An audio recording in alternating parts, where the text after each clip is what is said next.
Hello everybody and welcome to Buzzer Beaters. I'm Ben Lewis along with Max Kleiman. So the way this show is going to work is there are different topics we're going to talk about today, and each one of those topics is timed. For example, we have 9 minutes to talk about what happened to the Red Sox this year and what went wrong, and a different amount of time to talk about a different topic. So we have 5 topics we're going to hit on today. Let's get it started. So obviously the biggest story in Boston right now, Red Sox out of the playoffs, Terry Francona gone. Let's start with talking about this season for the Red Sox. They collapsed in September. What went wrong? A lot went wrong, Max. I mean, my opinion, I think pitching is at what absolutely killed them. The injuries, I'm not making excuses like the rest of the Red Sox team who happened just to disappear all of a sudden, but just absolutely awful. ERA in September, almost up to 7. A 7 ERA. Josh Beckett looked awful. John Lester looked awful.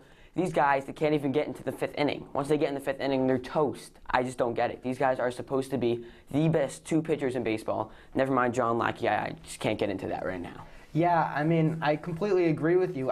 Everyone's saying, no, the hitting wasn't clutch enough and the pitching wasn't good enough. But if you look at the hitting, their numbers were second best in the entire league in September. So it clearly wasn't the hitting. Even though they weren't as clutch as usual, the hitting was still performing. It was the pitching. It was Josh Beckett not stepping up, John Lester not stepping up, John Lackey pitching like he always does, which is not stepping up. John Lackey. They had Clay Buchholz injured. It was the whole Tim Wakefield 200th win thing that got in the way. There was just nothing going right in that pitching staff. And coming into the year, I don't think many people had confidence in it. And coming out of the year, people still do not have confidence in it. No confidence. I mean, you're number 1 and number 2 going back to you have Beckett and Lester. Beginning of the year, you think, oh, wow, Beckett's going to have a great year. Lester's going to be solid again. But Beckett looks very out of shape. Mm-hmm. Lester didn't look out of shape. Looks like he always does. Just didn't look very good on the mound. We're stuck with John Lackey for 3 more years? 3 more years. Those are going to be some long seasons with John Lackey if he doesn't step it up. The attitude in the clubhouse, another big thing. I'm shocked, which usually the bunch of idiots, the whole, oh, we're a big team, one big family. Didn't really work out this year.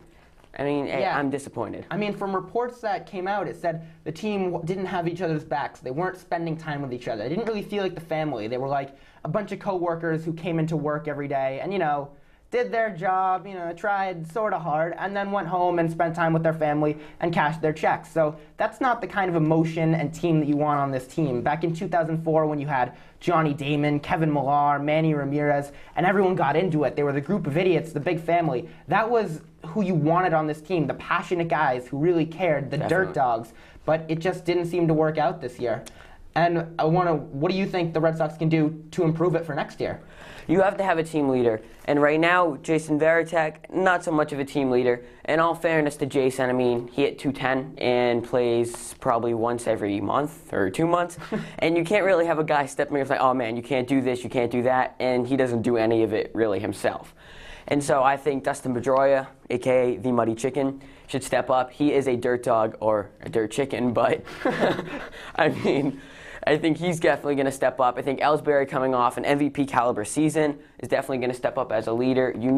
Obviously, you're going to have a managerial change. I think that's going to be huge, huge, huge for this team. Someone who's going to kick their butts and make them work. And someone has to step up. Someone has to be a captain. Yeah, definitely. Someone definitely has to be a leader on this team. But I also think you have to address certain positions on the field, considering right field, where J.D. Drew, gone, hopefully. I mean, he was here for 5 years. Nothing good came out of it. I mean, yes, a big grand slam, 2007 ALCS. Everyone remembers him for that. That's the highlight of his time here. But that's like the only thing good he's ever done in his entire Red Sox career. Very true. I know you are a big Josh Reddick fan. Would you be one of the supporters of him being the starting right fielder next year? I don't know about a starting right fielder. Definitely gets a spot on this team the way he hit those first 2 months. I know, a little rookie and got excited and then he cooled off. But definitely give him a chance in spring training. And maybe, who knows, if he impresses you, maybe he can be your starting right fielder. But right now, I don't know. There's Johnny Damon, a free agent after the season. You're a big Johnny Damon believer. Dude's ageless. So maybe Johnny Damon. Yeah, I mean, that's exactly what I was thinking. Johnny Damon's winning seems to follow him wherever he goes. He was in Boston. They won the World Series. He went to New York, and they were good. He went to Detroit, and they were good. Now he's and now he's with the Rays and they're in the playoffs. It's unbelievable. This guy's ageless. He can still hit. He can still play. He's still a grinder, and he knows how to play the game right. He also knows Fenway Park, and the fans would love him back here. He's the perfect right fielder for this team, the perfect guy to bolster up that lineup, and I just think Johnny Damon in right field would be amazing for the Red Sox, and a better decision than someone like Josh Reddick, in my opinion. Reddick is still young, so he has time. Johnny Damon is not so young, but like we said, seems to be ageless, so maybe he does have some time. I think he is the definition of a Red Sox. The way he left after, going to the Yankees, I didn't love, no one really loved it, but when he plays on that field, he fights, he has long at-bats, always giving them maximum effort for whatever team he plays for. He is a Red Sox player. Yeah, and although, right field is an issue for them, I think the most major issue this offseason is addressing the pitching staff. Right. You have two mostly reliable pitchers in Beckett and Lester, you would say, and then if Buckles can come back strong. But as we saw, 3 pitchers is not enough to win a World Series. So they need to go out. They can't have any of this John Lackey, Tim Wakefield as the 4 and 5 starters. That's not going to do it. They're going to have to put in, they're going to have to go out, see what they can get from the free agent market for pitchers, maybe look into their minor league system, see what they have. But right now, Theo Epstein has a big job in this offseason to find some pitchers.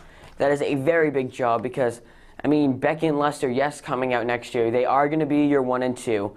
But right now, you're going to have to find solid pitchers to back them up because they did not look anything but invincible this year. They were, in my opinion, when you have your ace win 15 games and then your number 2 win 13, vice versa, I don't think that's successful at all. And you especially have to improve this offseason because the Rays are just getting better. As you saw, Game 1 of the ALDS, they win the game 8-0, and they started a rookie who's had 1 major league start. And he's had 2 hits against the Rangers for most of the game. It was unbelievable. So that guy's going to be great. They still have David Price. Their pitching staff is one of the top in the league. They just keep on improving, and the Red Sox really need to go out there, maybe get a little younger, see what they can do with the pitching staff. Now, another part of the pitching staff, also the bullpen. Jonathan Papelbon, a free agent.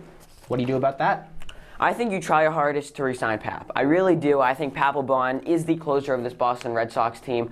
Yes, the last game, very, very pivotal that he blew that save, but, it happens. Guy had 3 blown saves all year, and I think he's the best closer. He's your best option. Daniel Bard definitely does not look ready after this year, so I don't think you have a choice. Going into the final month of the season, there was definitely an option that Daniel Bard could be the closer if Papelbon left. But the way Papelbon dominated this entire season, forget the last game against Baltimore, the way Jonathan Papelbon dominated teams this season was unbelievable. He just got better and better and better. He was so good this year that losing him, the Red Sox can't afford it. Daniel Bard cannot be the closer on this team, and the Red Sox have to go out into the free agent market and really give Papelbon whatever he wants because he is a key element of this team.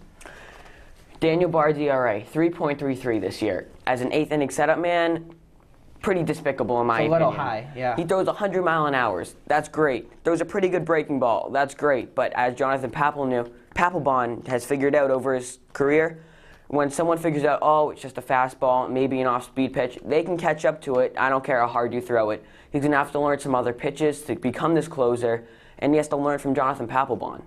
And Jonathan Papelbon is a little bit crazy. If you look at him, he goes crazy when they win with the dancing on the field. Yeah, it's a good thing. You need to be a little bit off in the brain so when something bad happens, you can just move on to the next game and forget about it. Daniel Bard looks like he's the kind